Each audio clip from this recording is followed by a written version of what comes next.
This is Dan Howe, PTI Securities and Futures, coming to you from the daily wrap-up for Thursday, January 12th. Well, we had a little bit of reversal today. For the last 4 to 5 weeks, we've been seeing slightly better economic news out of the U.S. and slightly worse news coming out of Europe, and that's been kind of the trade-off. Well, today was exactly the opposite.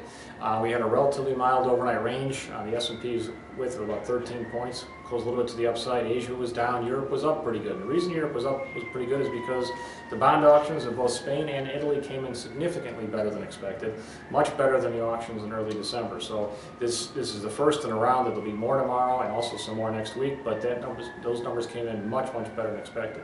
Conversely, our weekly jobless claims came in worse than expected. Granted, there's a holiday in there, but usually that seasonality would have indicated that, hey, with the holiday it should have been less because there was only 4 days to process those claims. So we don't know if this is a new trend, but anyway, they were worse. Retail sales also came in worse. So the initial euphoria on Black Friday and Cyber Monday, obviously those, at least the whole season there had to be a lot of discounting, or it wasn't as good as we originally thought. The ECB kept rates the same, and also the Bank of England kept rates the same today. There was no earnings news today, but there will be starting tomorrow.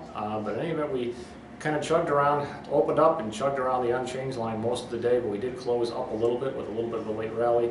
The SPX closed at 1295, up 2. The Dow closed at 12291, up 21.